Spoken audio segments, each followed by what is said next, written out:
Hey everybody, welcome to another edition of Box Seats. I'm your host, Frank Holder. You're sitting there, we're looking at Fig and you're looking at talent. Those two comics have been around in the comedy game for a very long time. You've seen them in commercials, you've seen them in films, you've seen them from Def Comedy Jam, you've seen them in anything related to comedy. They've been in the game for a very long time. And now we got them in something that's called sports. Talent and Fig, my host. And of course, like I said, I'm Frank, and we got a lot of stuff to talk about. How you guys doing today?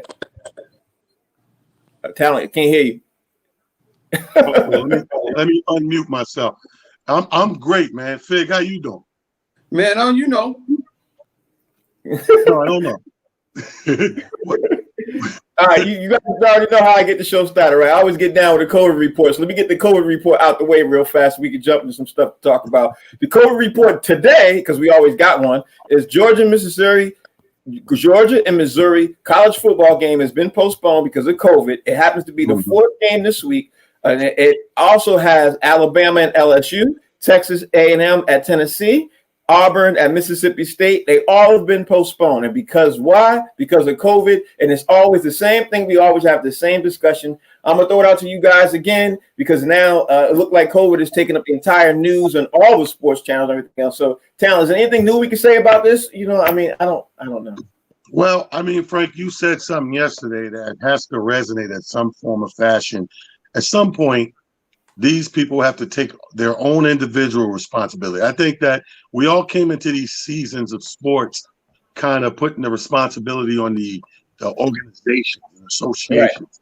Right. I think now, knowing what we know, going forward, seeing how it's unfolded, each individual now has to do his part. The same way that our government's asking us to do our part when we go out, they got to do their part. If you know you're playing in a season of football and you know how rampant this thing is running and what it's costing you, then you might want to quarantine yourself and stay away from things yourself other than your practice and the things you have to do that you're mandated to do under your contract.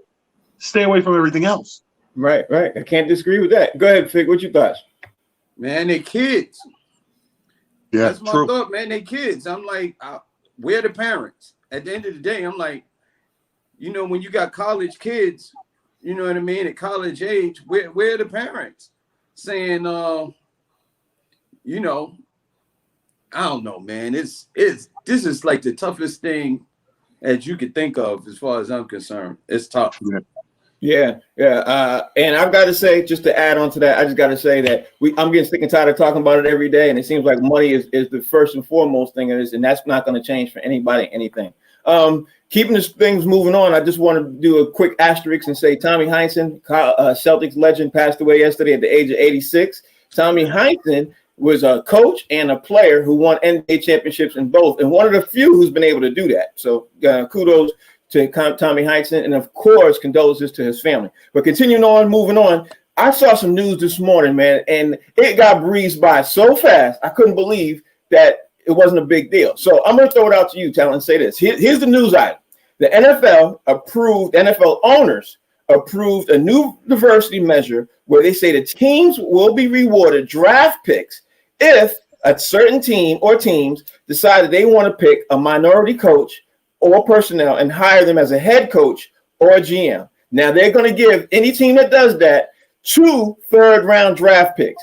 I felt kind of funny when I heard that. I ain't going to lie. I was like, okay, we want equal opportunity, but that seems, I don't know, man. I'm kind of on the fence. When you hear me say that, what you think? Affirmative action. Yeah, that's what it is. That's exactly what it is. Football has implemented higher learning, affirmative action. But see, here's the thing, Frank. This to me goes to be truth to the truth and evidence of how we always say, like, the other side doesn't get it. When we talk of inclusion, when we talk of equality, I don't think they get it. I think it turns into just throw a bone. We don't want to throw a bone and force people to do anything. We just want it to be natural. You know what I mean? Right. I just want a natural, equal, fair shot like everybody else. I don't want you to throw me a bone, because then I kind of, you know how black people are. Then I feel like I owe you something. In the hood, there's always a something behind that. No, just take the $100. Just take the $100. Yeah, just take the $100. Next thing you know, somebody come to your door, deliver this kilo. No, No, no. But to me, that's what it reminds me of. Affirmative action. I think it's very funny. I think that somebody's thinking like us. Somebody on that board that's going to sit down and say, "Hey, man, I don't know how this ain't playing out good. This is almost like, should we be bribing people for inclusion? I shouldn't have to bribe you for inclusion." But I tell you one thing, there's going to be a couple of people that couldn't get a job that look at it like reparations. Fig, I'm gonna throw it to you, right? And I'm gonna say this. I don't know how you feel, but I'm gonna say, to me, it feels like it's kind of reverse racist. I don't know. I mean, I don't need no. I don't want black people to get a special. I just get us what we deserve equally, not something special. What's your thought? The truth is that we're so far behind as a people, is that I think they're finally recognizing it, and they're trying to do some things to level the playing field, and they really don't know what to do. I can't fault them, because you hire the people that you're comfortable with. Like when we started this show, you gave me a shout, and the first person I thought of to be able to work this with was talent. You understand what I'm saying? But that's the same thing that they do. So you can't really fault them for picking the people that they feel comfortable with working with. You know what I mean? And those people just happen to be white guys. So I can't fault them for that. But the problem is, we really need what Talent said. We really need some kind of economic reparations to level the playing field, so we can really do our own thing, not separate, but really have an opportunity to do our own thing where they don't have to drag us into a situation with a third round pick. That feels really, it doesn't feel equal. You know what I mean? Yeah. It doesn't feel equal. It feels forced. I can't even disagree with that. That's the thing I'm feeling. I'm feeling it feels forced. But speaking of forced, let's move on, because we got to keep the show rolling on. Speaking of forced, Tony La Russa was arrested, for a DUI. He gets in the car. He's getting arrested in the car. It's his second arrest, his second DUI. The White Sox know about this, right? And they hire him still. Now, I'm not saying no colors, nothing. I'm not mentioning the color or anything else. But I will say, does that seem kind of like strange to you, Talent, when you hear that Tony La Russa, a second DUI, he got arrested and he still gets hired? What's your thought? I mean, I hate to say it, but I think you're judged by the crime, right? So this is one of those crimes, even though it's bad, DUI, DWI, it's not a good thing. But for the job I'm hiring you for, what does that have to do with it? You got people that are looking at things like that. Like, how many times have we seen somebody get caught in compromising positions in hotels and it ain't their wife and blah, blah, blah. But they hang on to their positions or jobs because the powers that be say, yeah, that's insane, that's infidelity. But it ain't got nothing to do with how good you sweep these floors. You are the best sweeper. You are still the head janitor of this facility. Get your life in order. But I think tomorrow, 6 o'clock. You know what I'm saying? Like, one thing sometimes it don't surprise me that you see this guy with a second DUI and they still go ahead and hire him. Because like Fig said, people are comfortable with working with certain people, and that's always what it's going to be. When people put things together, they pick the people they're comfortable with. So even though he got DUI, they're probably hiring him doing this right here. Just let him leave 15 minutes before us. Fig, what you think? Yeah, man, I'm thinking to myself, this dude is way up in age, man. I think he was like 78, 79 years old. And you driving drunk? Hold up, dude. Like, you can't drive sober. Like, when you go and drive drunk, really? And then when the cops pulled him over, he gave him, like, you don't know who I am? It's like, no. Like, no.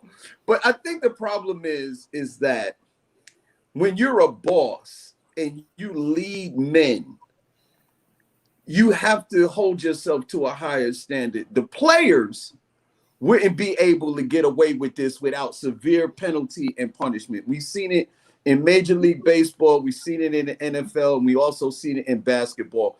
you can't have the person who is in charge of the teams making these kind of errors, because he's supposed to be held to a higher standard because he's the boss.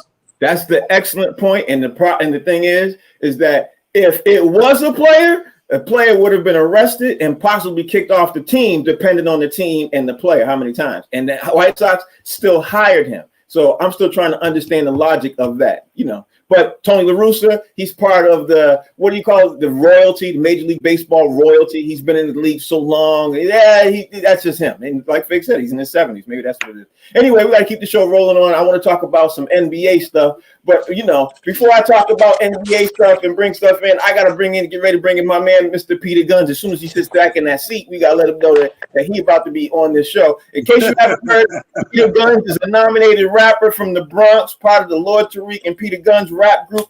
And he's now the new host of Cheaters. And he's also he's familiar with TV. He's been in Love and Hip Hop. He's been in Marriage Boot Camp. So this ain't nothing new, right, Peter? Pete, how you doing, man? Am I upside down? I'm trying to figure out the camera. There you go. You're right. There you go. There you go. You told me to turn it sideways, man. Yeah, you got to put your rotation on, though, Peter. Oh, shit. Hold on. Put the rotation on, so when you turn it sideways, you take up the whole screen. I'm Yo, old. T, what'd you do with yours, man? Yours is looking funny now. Who, me? Yeah. I'm not sideways. I'm busy talking to Peter.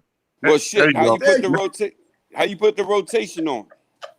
If you run your finger from the top, how you bring that screen down that has Wi-Fi and all those choices? Yeah. You see a little rotation button that look like two arrows going in a circle. You tap that, and then it turns your screen. Oh, okay. This is what happens when you have people on who are. There you go. There you go. There you go. That's what happens when you have people on who are 50 plus. 51, baby. There you go. Too, son. Yo, man, I love that hat, B. I love that hat. Appreciate you. When Talent told me to come on talk sports, I'm like, I'm a Knicks fan and I'm a Jets fan. I don't want to have this conversation. Well, I'm gonna get ready to throw something out to you, right? I'm gonna get ready to throw something out to you because I heard something about the Knicks this last night. Because I always do my homework, so I'm gonna throw this out to you. And all Knicks fans out there, they're gonna probably love this. The Knicks, number one, the Knicks are trying to get higher in the draft. And word is, we've all heard on Sports Center this morning that Chris Paul's, trying to get traded to the Phoenix Suns. But Chris Paul only wants to go to New York or the LA Clippers. So, Pete, I'm gonna ask you this. If Chris Paul comes to I already know I'm about to ask you. If he comes to the Knicks, are you going to be happy or sad when you hear about this? No, man. No. Just flat out, no. You don't want Chris Paul? Like, no. I wanted Chris Paul in 88. Nah, man. This shit is, man. Can we talk about something else? Listen, some people be like, what's your second team? I don't have a second team. Yeah, those people be like, if the Jets is out, who you go for, the Giants? No. My friends are Giants fans, and they kill me all day, every day. I go against them. Well, Peter, you gotta be honest, man. Chris Paul, he did real well for the Oklahoma City Thunder last year. He really did. Nobody expected him to do well at all. And listen, the brother is not washed up. And I understand. Nah, he ain't excited. But I'm not saying he's washed up, but he's nothing to get excited about. Now, if I was starting the Black Lives Matter movement here in New York all day. You know what I'm saying? If I needed niggas to march with some some injustice. Chris Paul, baby, New York, let's go. Not for the Knicks, hells no. I'm not excited about that. Sally, you got a question for him? Okay. Since we saying no to Chris Paul, give me top three players that you think if we got a chance to get in New York, we could turn things around. Because I'm a diehard Knicks fan as well. I like the Greek Freak. Yeah. Okay. I don't know, man. It's hard to call. I think we can start with that piece right there, and maybe two more pieces. We'll be in the run. So you're going old school theory for the Knicks coming back. We're going big and building down, not going small and building big.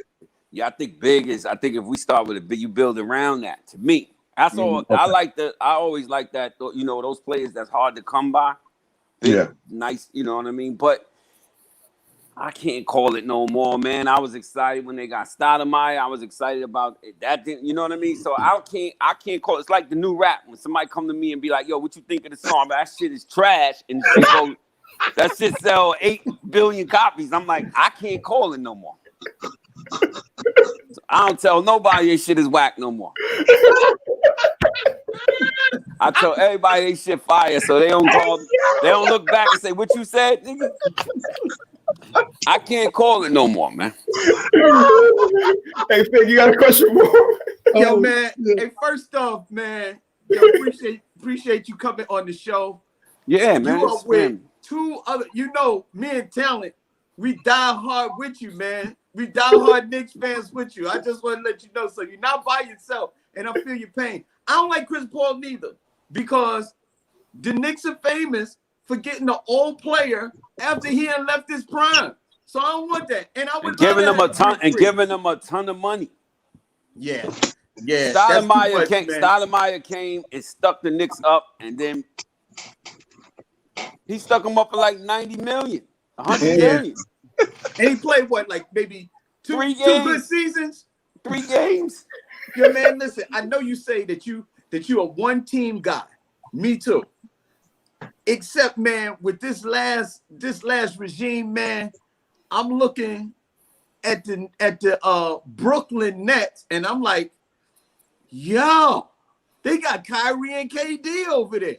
I'm like, if the Knicks don't get themselves together, man, I got to keep it 100. Get on a different train. That makes me sick, but I can't.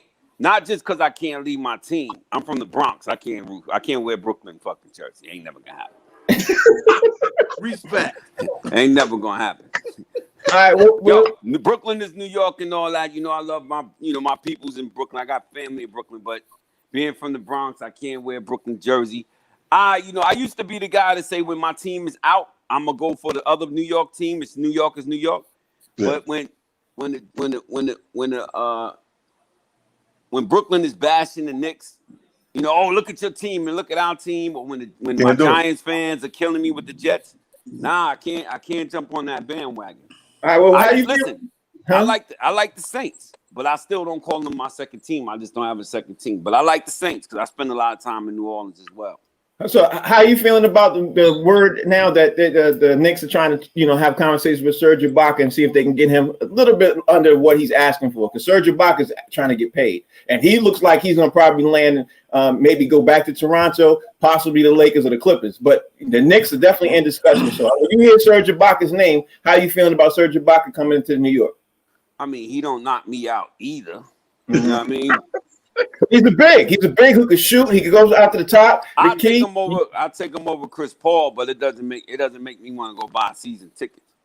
Okay. Right. Well, I think I'm gonna keep it real with you. The Knicks. Sorry about that, Talent. That's okay. The Knicks. What they did to Spike Lee almost got me off the bandwagon. They almost put me in the Brooklyn seats. They almost put me in the seats over there. That meant more to me than That's the reason to jump off the bandwagon because I've been riding with the Knicks, since I was born. But that's right. I wouldn't jump off a bandwagon with a team because they losers. You know what I mean? I just won't do that. It's just that's my team. I'm not gonna jump on it. Like when I saw niggas in the Bronx with the Golden State Warrior hats at the hype, I was sick to my stomach. Niggas take I've always been with the Warriors. Win. Nigga win. You know them niggas? Just say the yellow match at Tim's. You don't really fuck with them, and I'm cool with that. Yo, I agree with you. I'm not crazy about Serge. I do know this. Going forward with the young pieces we got, I think it's going to take more than that one person coming here. I think we got to do like a combo, like a 3-piece in the biscuit or a 2-piece in the French fries. We got to bring more than one piece to even get that progression going. Now let's talk Jets though, because I'm a diehard Jet fan. Fig over there, he messed with the New York. I get it. The Giants. Fig is Giants. I'm Jet. But let me tell you something. You can't say that game Monday night. Peter hits me up. Let me give you the backstory. Peter hits me up like, yo, I need tickets. Bill Burr coming to town, blah, blah, blah. I said, okay, no problem. My dumbass, not paying attention to Monday Night Football is New England versus New York. Bill Burr can't wait to hear from me, right? Because he'd be smashing me. So I'm not even thinking, hey, man, what's up? Hope the family good. Listen, I need a favor. I need 2 tickets. I said, I need a favor. I didn't even say the tickets yet. This shit is The hilarious. motherfucker started digging in. He said, what you want to talk about? You bum-ass Jets we bought? I said, I looked at the TV. I said, oh, I said, damn. Yo, so now, see, Bill's relentless. So once Bill get going, 30, 40 minutes till the game went off. And even after the game, I woke up and he had 2 last words. I was like, he was snapping all night. So anyway, man, how you feel about that game? We had it. I think it's the coach. Yeah, I mean, I definitely don't love the coach. I'm still trying to figure out if we tank it for Trevor Lawrence. I'm still trying to figure that out. Yeah. I'm trying to figure that out. You know, that's the only thing I could think because I refuse to believe they couldn't have won that game the other night. So I'm starting to think somebody went in the huddle and said, if y'all motherfuckers don't knock it off. But here's how we know. Here's how we know if they're taking or not. At the end of the season, we'll know because if they don't fire him, then you know he had instructions to coach the way we've seen him coaching and those little questionable calls. Man. But if it wasn't the plan, he's out. But if he stays, you know it's okay. You remember that press conference? He oh my God. He was a weirdo, man. Vic, you got a question for him? Yeah, man. Yo, listen. I know I don't like none of the players, man. I'm not happy about Serge Ibaka. But like Talon said, we got some nice young pieces. I like Mitchell Robinson as the center, man. That kid got so much potential. And RJ Barrett. How you feel about those dudes, man? I mean, because I love them. I agree. But they still, I mean, I think if we get a couple vets, maybe that's where Chris Paul could come in handy.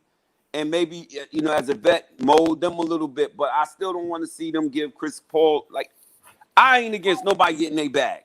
So this ain't a grab bag from my brother. And I love Chris Paul, just even as a,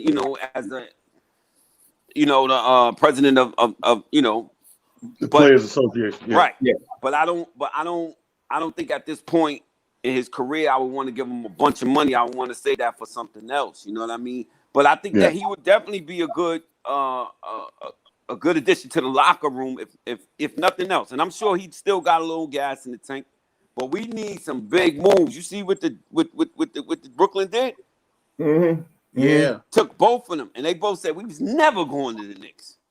Mm-hmm. Wouldn't it be nice the Knicks to hand them their ass a couple times during the season? Yes, sir.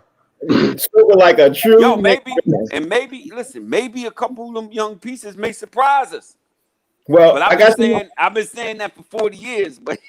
Yeah. Hey, Peter, I might have another hot news topic for you that you might want to sit there and listen to because it might be great, especially if you're a Knicks fan. Russell Westbrook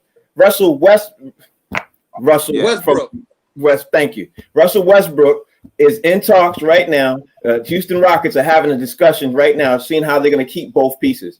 They're exploring both pieces. Russell is right now having discussions with the Clippers and the Knicks and the Bucks. But there's a strong move that he might land on the Knicks right now because Houston does not want to lose James Harden. They don't want to do that. If it all rolls out, would you be happy with Russell on your team?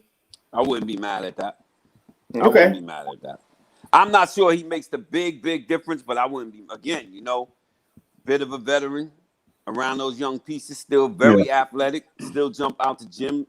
I wouldn't be mad at that. It'd be a little bit of excitement. It take him and a few more pieces, and I'll be like, you still need a combo. You still need that combo. Yeah, but keep it real, Peter. You from the Bronx, Peter. You want Russell because he's about that rah-rah. He a rah-rah play. Yeah, he also about that life. Yeah. You know that's what we like in New York. I wish we would have got Mark Jackson, man. Sorry. Yeah, oh, man.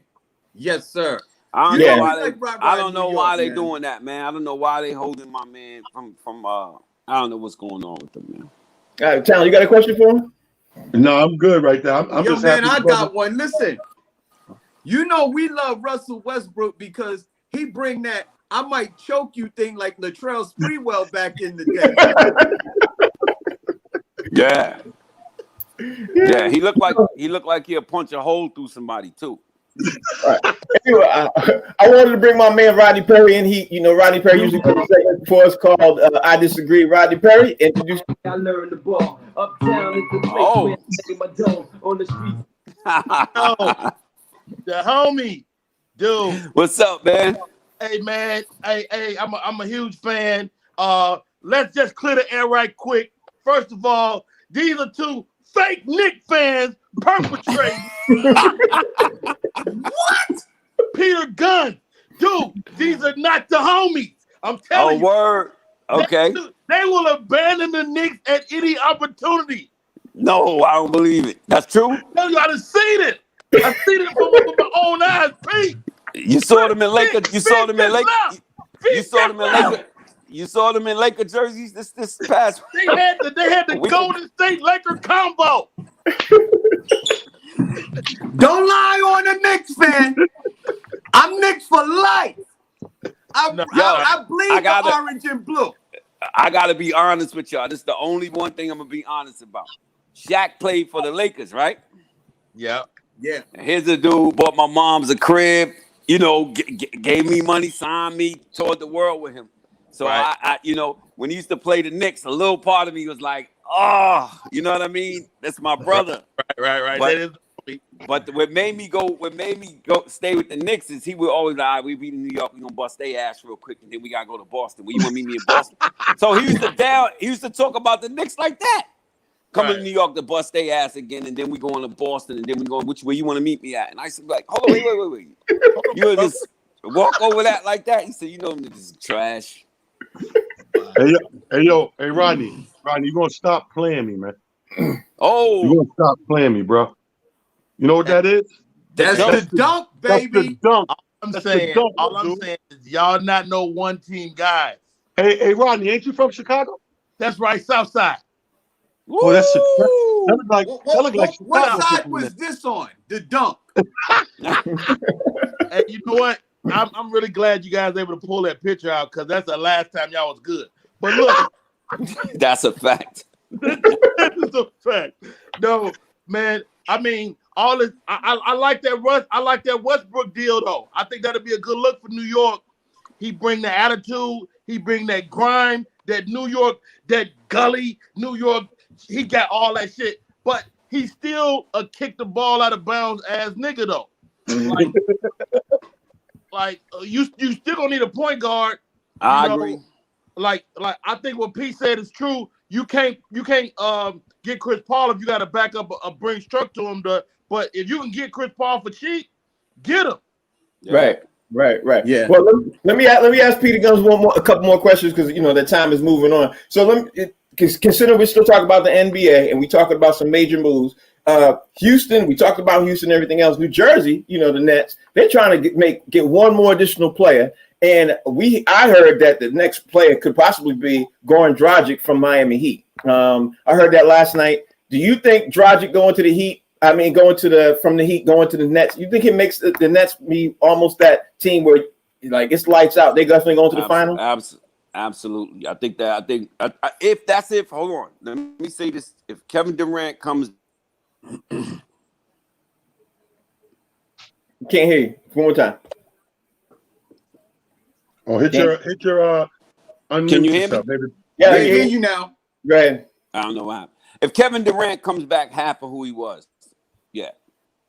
I see that happening. Back, you know what I mean? He got to come back. Because those injuries, people forget how players don't never really come back the same. You know what I mean? Not that I wish that on him. I want to see him at his best because he's fun to watch. But if he comes back, even 85% of who he was, I can't see nobody stopping that, especially if they add that addition. You know what I mean? I don't see nobody stopping him. But it's a lot of ifs. But coming out the East, I don't see who's going to be able to stop them. I know Boston and Philly is also making some major moves, so the East is going to look good, but I don't know, man. I don't know who can stop Brooklyn. Brooklyn is going to be like Boston's going to pick up Ronnie DeVoe on the offseason. What do you think about that?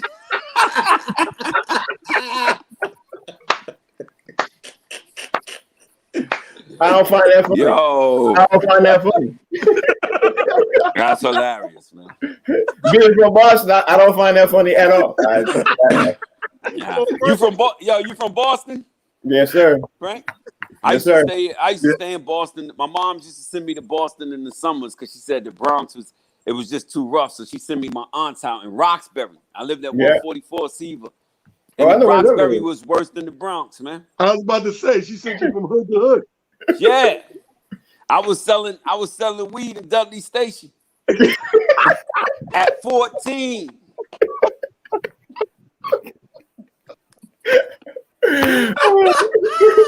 Was it? Oh my God! Hey yo, before you go out there with like glasses on, was it?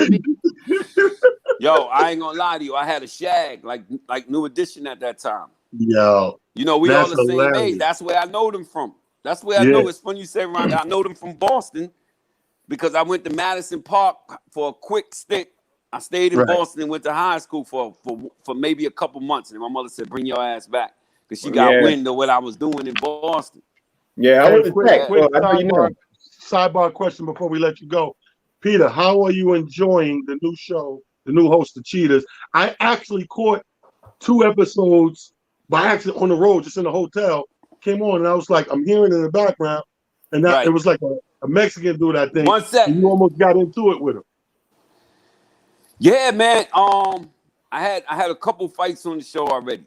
Because it gets my man gets, and I'm too old for this shit. But you know the Bronx in you don't know how to go let a nigga talk crazy to you. Like you know, I niggas, the old host, the dude could be like, yo, I should slap the shit out you for even bringing this to me. I don't have that button to go, but yo, I'm just doing my job. I'm like, who slap who? Right? Hey Frank, he said the shit. He said this shit on the show. He got the white beat on. They broke it up, and the dude calms down, and Peter's like, yeah, man, damn, because I'm too old for this shit. Yeah. They told they had a meeting. They was like, Gunz, you putting fuel on the fire. You know, all right. So here example. So when you showing dudes evidence of what their girl is doing, right? The dude at this time, it looks as if he was undressing her with me. I'm like, yo, my man, you know what it is. He about to give her that word. Oh shit, yo, he palmed your ass, my nigga. That's bananas. So they, on the show. So on the show, they be like, "Yo, I know where they are right now. Do you want to confront them?" I don't give the nigga no choice. Yo, nigga, we pulling up, man. You gotta pull up. Look what he did. So, hold up, you said we palmed their ass like you really said. Yo, he palmed the ass like it's his, my nigga. Like we gotta pull up. I was gonna ask you, but I know where they at. Let's go. I don't even give them a choice on the show. So they called me in a meeting. I was like, Gunz, you need to go watch the show and see the format. And I'm like, nah, I'm gonna just do what I do to the show. But it gets insane, man. This shit is bananas. But of course, everybody that I bust gotta go, you nigga? Out of all word? You? Yo, at least 5 or 6 people I bust always got to bring me into it. Nigga, you had Tara enemy and you was, yo, my nigga. You out here snitching? Oh, nigga, you out here snitching? They called me a rat, yo. I'm like, Peter, thank you for taking time. Tell us what network it's on. Tell everybody what network it's on. Right now, it's syndication. It's syndication, but it's one guy, Bobby Goldstein. He shops it independently to different networks, so that you gotta check your local listings. But it'll be on VH1 next year, running simultaneously back to back. But right now, if you want to catch your local listings. But thank you guys, I appreciate you, man. Thank you for taking time for the show, man. Can you tell everybody how they can follow you and where they can see this show? Tell everybody where they can follow you. Just check your local listings. For Cheaters is on now, and Peter Gunz 174 at Instagram. That's probably all I use. Okay. Instagram. Thanks for taking out the time, bro. We appreciate you. Thank you guys. Appreciate you, man. That dude was hilarious. So Rodney Perry, you ready to do the I disagree segment? Oh my God, that dude was hilarious. Yo, that was a great segment, man. Hot show. Y'all talked about racism. Okay, let's get into it, man. Okay. I think I heard somebody say reverse racism. Look. I said it. Yeah, I said it sounds kind of like reverse racism to me. Kind of. Yeah. Can't hear you. I'm sorry. I had a call coming in. Look, am I back? You see me? Okay, there we go. Yeah. Here goes, Frank, man. Do I think it's affirmative action? Do I think it's reverse racism? Here's the short answer. They owe us, people of color. I mean, there will be no reparations. So any gesture is a legitimate gesture in my book. Mm-hmm. So whether it's third round pick is empty to me. You know, Yeah. third round pick, that's whack. That's empty to me. But how about this? Just hire some black coaches. They're already in the pipeline.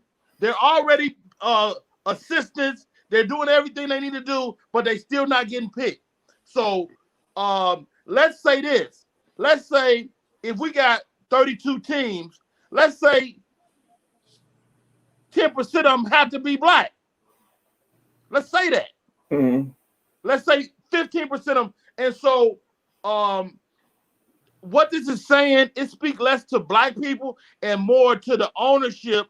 When you gotta give them some incentive to choose a black guy, that's bull in itself. And so it's less about throwing us a handout and more about having to give a guy, an owner, some incentive to choose a black. That's absurd to me.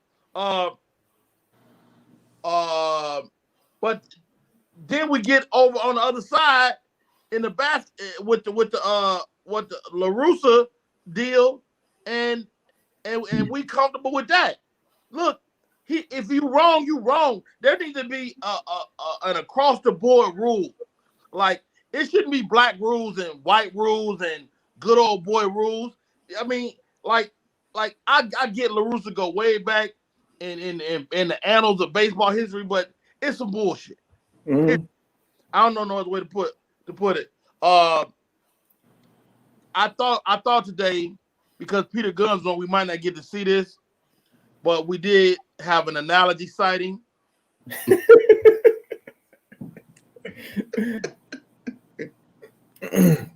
Talent went to sweeping the floor. I thought I couldn't breathe over here. I could not breathe. I said to myself, I'm going to call out my guys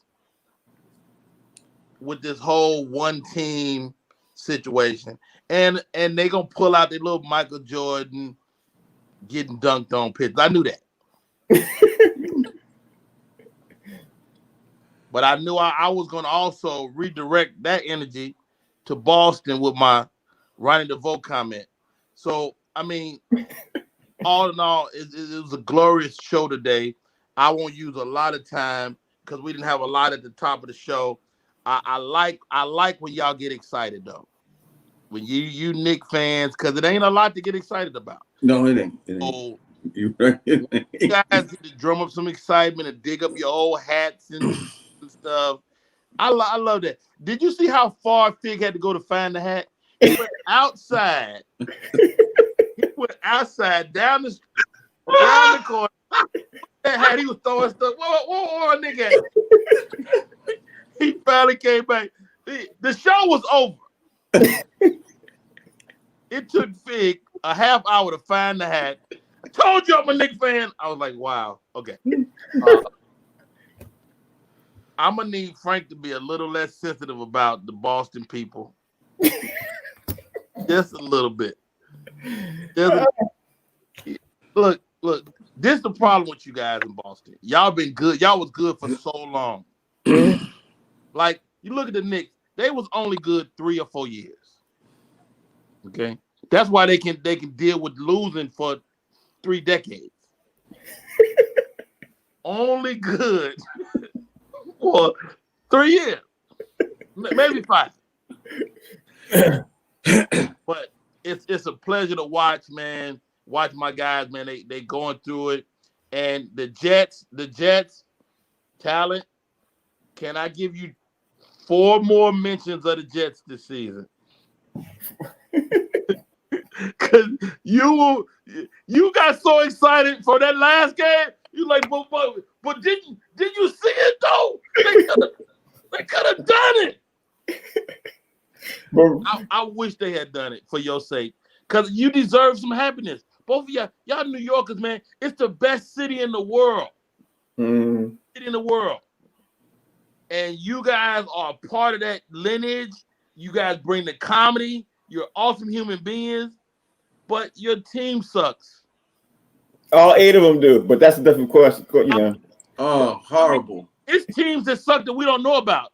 There's a lacrosse team that is also trash. I think somebody wished some badness on y'all, and I think y'all gonna be coming out of it in the next 20, 25 years. Okay. Right? And I disagree. Well, thank you very much. Thank you very much, you Chicago hater. He's also a Laker fan. Let's make sure we throw it out there. Like he got 2 teams. Like, I don't know how people. I don't even know how that feels. 8 or 9 teams. I've been following LeBron around for damn two decades. Oh, okay. So there you go. I don't even know how people do that. 6'1". I don't know how you do that, but that's a whole different conversation. It's because I don't care. This is what I realized about myself is that I was less of a Bulls fan and more of a Michael Jordan fan. So once I realized that, then I could kind of I'm comfortable with. I was a Heat fan. LeBron was out there. I was like, these Heat ain't bad. So, but I just now when you go to my football team, I'm Bears all day, every day, win, lose, or draw. But I don't care about basketball enough to follow them guys around. And when Thibodeau came to the Bears, and y'all gonna have this too. When Thibodeau came to the Bulls and made them really white, no disrespect to our white listeners or patrons, they got too blue collar for me, and they had no flavor no more after Jordan left. So the Bulls lost me, but a lot of my fellow Chicago comedians would never do that. What I got to do? Yeah, he stepped up the game in the box seat game. We'll talk about that out there. Let me ask you this. I'm gonna start with you, Talent. I'm gonna ask you this, bro. Take your thing off the mic. Golden State has been put out the word last night that they are shopping around the number 2 pick. Remember, we've talked about that a couple of times, but it looks like Golden State is literally sitting there trying to take some offers, and they might take the best offer for the number 2 pick. I'm not saying they will, but they might, and they're listening. So that says a lot to me. What you think about Golden State sitting there saying that they're gonna take? They're listening about the number 2 draft pick. Well, we all know that they are in the best shape, probably of most of the teams in the league, if not all, to have that luxury. A lot of teams wouldn't have that same luxury. They're so deep. The team has been so deep for so many years. You got 2 or 3 of the top players and the top 10 players in the game. You have the luxury of saying, you know what? We can give up this draft pick. We don't have to go super young because we're pretty young. We don't have to go super young and worry about a draft and get somebody that's proven right now. And that team will give us their proven player to go for a draft because they may be in that rebuilding stage. They have the luxury. I think it's great that they're hearing that out. Because if I'm Golden State, I'm not thinking of the draft for another 2-3 years. I'm not. Okay. All right. Fig, what you think? I think he's right, man. They have the luxury, and there's that I can't call his name, apologize, the big man. Is coming out of college right now. The Golden State is looking at the number 2 pick, and if they grab him, I think this kid is going to be. From what I've seen, I think he's going to be dope. He's big, 7 foot, left hand, got a nice shot, agile, mobile. He reminds me of a young David Robinson. You know what I mean? So even if nobody offers them nothing, a say so right there. That's huge. Yeah. Yeah, but that's if they get him. They might draft him and then still trade him. You know what I mean? That's true. But what I was saying is that they, even if somebody doesn't offer them something nice to help them in their quest for another ring, they got this. They got a nice pick. They do. Friday, what you think? I mean, Fig just gave me a Pelican brief I got to think about for the next 6 days. That was damn it. I mean. This is the deal. They don't need a lot. They could take the team they got right now and go and win a championship. So why not? I mean, if you're gonna get better, use that draft pick as opposed to sending one of your guys out. Right. You know, like they seem like they really want to maintain the core of their team, which is Steph, Splash Brother #2, and the big black dude. I'm gonna have to You learn. talking about Draymond Green? Draymond Green. I'm sorry. I know. I'm a stroke survivor. For anybody that don't know. So if they do that and maybe get a big guy like Fig said, I mean, we've been talking about that in other context with them getting somebody big, maybe a Antetokounmpo, him, and so any one of those big guys could service them. So they don't want to break up their nucleus though. That's the end. That's the end answer. And Okay, that felt long. Is that what it feels like? yeah, it felt a little long, but that's okay. Talon, let me ask you this. I'm gonna ask you this. We discussed some of the stuff with Peter Gunz on, but I didn't ask you guys this stuff. We were talking about Russell. And what's your thought process? Do you think Houston should break them up? Because it's all over ESPN this morning. Is that those two guys? Houston has to do something because they're high on the luxury tax. They ain't got a lot of room to make, and they're sitting here thinking about their future, and they want to go big. You know what I mean? They literally want to go big because they're concerned about the Lakers when they play the Lakers. They got a new coach. They want to be able to go play big and play small. They're looking at Serge Ibaka, trying to add him if they can make it fit. Probably won't happen. But what's your thought process when you hear about Russell or James Harden is going to get traded? That's right now as it stands this morning. What's your thought process? Well, I mean, I wouldn't worry about that. I would, if I'm James Harden and the Rockets, I'm taking a page out of Michael Jordan's book. What Michael Jordan did, because he came up in the era of bigs. He was in the era of a lot of centers on a lot of teams that he knew he had to go up against, and he was not a big guy. But what he did was he stacked the deck with some cheap big guys.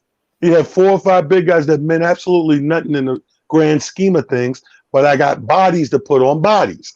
And then I'm going to do all the dirty work. Me and my dogs, the 1s and the 2s, we're going to do the dirty work, and with Pippen being the slash and the 3. Other than that, all the bigs they had was bigs that wouldn't even give you 10 points a game. It didn't matter. I had 4 or 5 of them, and it was on sale.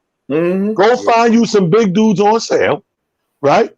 Collectively, you probably spend $1 million. But you got 4 or 5 of them to waste when you go against a AD, when you go against a Greek Freak. When you go against these big dudes, you got fouls to use. You got bodies to waste. Expendables, we like to call them. You got expendables because the problem is everybody thinking big that can score. You don't need that. You're a scorer. You're a maniac. You're a ball hog. Let's call it what it is, a goddamn ball hog. Both of 2 ball hogs playing together. What you thought was gonna happen? All right. You put 2 hogs together, you're back on the farm. What you think, Fig? Yeah, man. I think they should have fired Daryl Morey right after they got rid of Clint Capella, because this kid was the difference. I keep going back to the series against Golden State. This kid was the difference. You know what I mean? He was almost the reason why they beat Golden State until Steve Kerr put in JaVale McGee to neutralize Capella. I think Houston was going to win that series, man. So, I mean, I know it's a small ball league and a positionless league, but the Lakers proved that to be wrong. Last year, they put in Dwight Howard, JaVale McGee, and AD, and nobody could deal with them. So I don't care what nobody say. You still need a big man that can play big. You know what I mean? And the Lakers going to get rid of JaVale McGee. If I was Houston, I'd go for him because he's not going to go for a lot of money. Or maybe even a Dwight Howard, because those guys can play defense and they can make it difficult on another team. So if you need a big, there's a couple bigs out there that are serviceable. I'd go and grab them if I was Houston, unless they're in a complete rebuild. Right. And Rodney, I even throw this name out there, and I throw the question to you. Even Boogie Cousins is out there too. Like right now, he's unemployed. Right. He's unemployed. So what you think, Rodney? There's a ton of guys out there. I'm not a big fan of breaking up. See, this is a superstar league. So I think we can agree that James Harden is a superstar and Russell Westbrook is a superstar. Yes, sir. So if you get rid of one of your superstars, who do you replace them with? Right. Right. So you can't, if you get rid of, so you gotta figure out somebody that's willing to come and add to that. They can't afford to take away nothing. Mhm.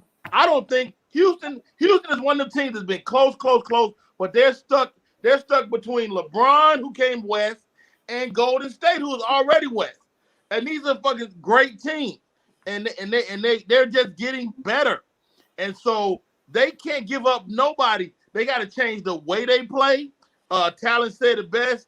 They're ball hogs. So they got to figure out, they got to change it. And a coach is going to change that. So coach change the way you play. You add a big guy, a JaVale McGee or somebody like that. Well, not JaVale McGee. He's going to give you 0 points a game. But you need something from your big man, and you can really be functional out there. And you probably need a real point guard, too. Like, you got Harden off the ball. Right. But I can throw this argument out there. I hear what you're saying because it makes a lot of sense. I could throw this argument out there, and I'm going to start with talent. I'm going to start with you, talent, and say, not all superstars work well together when you put them together on the same team. You know, I honestly think bringing Russell Westbrook into Houston was the wrong thing to do. I also think bringing Paul George and pairing him up with the Kawhi Leonard. I think that was the wrong thing to do. I mean, not all superstars, but even though on paper it may look good, but sometimes it doesn't pair good. Russell Westbrook on Houston right now, it seems like it's not looking like it was a great pair up to do that. Now, I'll start with you, Tom. Do you think Russell Westbrook going to Houston was a great pair? Because they didn't get nowhere farther than they thought they were supposed to get. Matter of fact, the team looked worse, to be honest with you. To me. Yeah, it did look worse. It did look worse. Absolutely. And again, here's my thing. Anything that you do, we're comedians. When we knew we was taking this thing serious and making this our career, you don't think the good comedians did their due diligence and looking at the history of comedy and who did what and how they got it done? If you're a professional basketball player, you need to go dig into the history book, do your due diligence, and see how combinations work. You're right. They don't play good together. Here's my thing. A perfect team, I would go back to Magic Johnson Lakers, Larry Bird Celtics. These are guys who had teams, no matter who came in and out that revolving door, we needed the player who can make players better. Do you understand what I'm saying? Jordan had to learn to be that guy. It took Jordan 7-8 seasons to get to be that guy. Magic came in the league that guy. You know what I mean? Right. Bird came in the league that guy. But one thing we've seen through a decade and more is they were making these pieces, these people better at what they do. Even if it was a specialist, even if your name was Vlade Divac and I just need rebounds. Right. Even if your name was James Worthy and just be ready for the finish. You know what I mean? Even if you know what I mean? Even if you're Paxson or Kerr, just be ready for the kick out. Let's win the game. Yeah, you got to be worried about it. This is the formula that everybody seems to be going away from. We just gonna put 3 dope dudes together and we're gonna kick everybody's ass. Well, guess what? Your ass got kicked. Yeah. Both of those combinations got their ass kicked. Yeah. Harden and Westbrook, ass kicked. Kawhi, George, ass kicked. Fig, you could even, I'll throw it to you, Fig, you could even use the Miami Heat in that first season. They all came together, and that was supposed to be the super team. They put all those pieces together. But anyway, I'll throw the question to you. What you think, Fig? I think until you learn how to work together, the perfect combination to me was Jordan and Scottie. People disrespect Scottie because he played with Jordan. But when Jordan left, Scottie carried the team. So you know that goes to show you how good he Jordan got no championships without Scottie Pippen. Say what? He got no championships without Scottie Pippen. Exactly. So Scottie was the only one that was there for all 6. And Scottie knew Jordan and he was willing to play, even though he was a great player, he was willing to play his role and he didn't need the ball in order to be successful. LeBron James makes all his guys better because LeBron James at some point figured out, I don't have to score in every quarter in order to drop 30. If I get these guys involved first and get them comfortable in the rhythm of the game, then I can get mine at any time. The great players know that.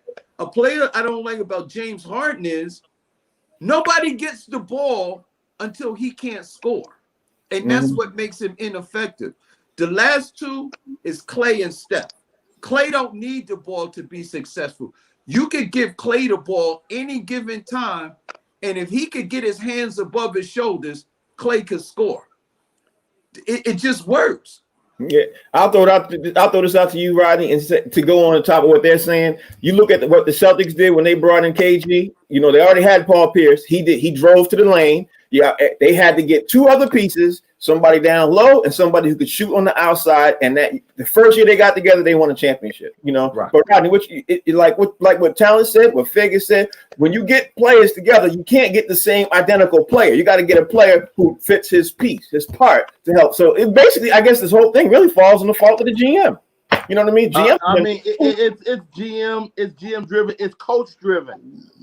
I think one of the problems in Houston is the way they were playing, and the way they were playing creates a vacuum where Harden got to score a lot of points, but they were just playing rec center ball, right? In the rec center, whoever the best dude is, he shoot.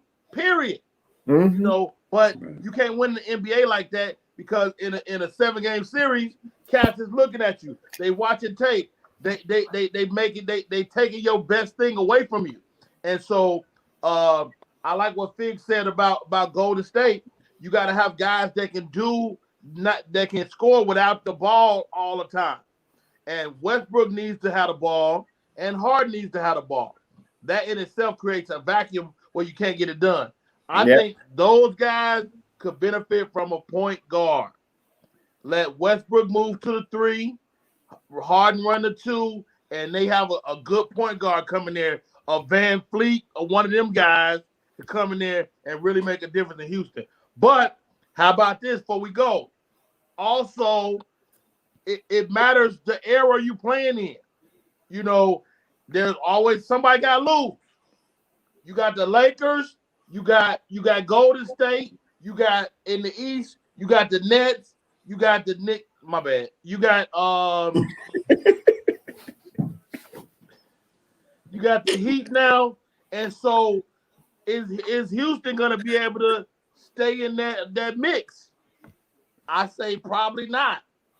Yeah, I don't think they're gonna be. But hey, we all will see. They got a new coach, new head coach, young, and he comes from NBA pedigree. We'll see how he does it. You know, and we got all these scrappy dudes too. We got the Portland Trailblazers. You got them dudes out Denver. Man, it's a lot of scrappy teams out there.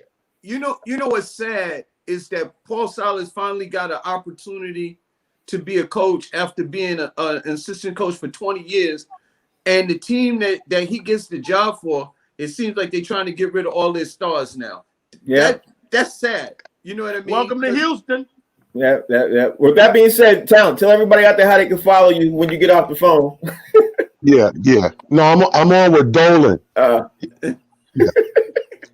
So Rodney Perry, you'll never come to the Garden again, ever in your life. He's on the Jones Oakley list. Sorry.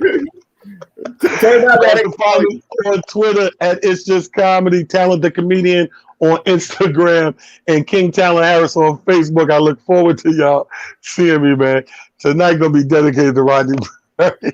Happy Veterans Day. Happy Veterans Day. Fig, tell them to follow you. Yo, man, you can follow me on all social media platforms as Comedian Fig. I was gonna hang out with Rodney, man, but he keep dogging my Knicks, man. That ain't gonna go good. Rodney, good. Hey, I'm a vet. Thank you, all you veterans, for your service. RodneyPerry.com is the website. Rodney Perry Live on all social media. Box seats in the building. I'm a vet too. So anyway, Frank Holder here, Talent there, Fig there, Rodney Perry. Got to thank Peter Gunz for joining the show. We're gonna have some more guests coming up real soon. We'll tell you all about it. Thank you guys for your service, man. I know both of y'all was vets. Thank y'all, man. Thank you, sir. For your comedic service. Thank you. You're welcome. Thank you. Anyway, this is the show called The Box Seats. We'll be back tomorrow at 1 o'clock. We're on every day from Monday through Friday, 1 to 2. We are on the Humor Mill app. You can download the app. You can tell a friend to tell a friend. And you could even call the cable service provider to get them to add us. We'll see y'all tomorrow. Same bat time, same bat channel.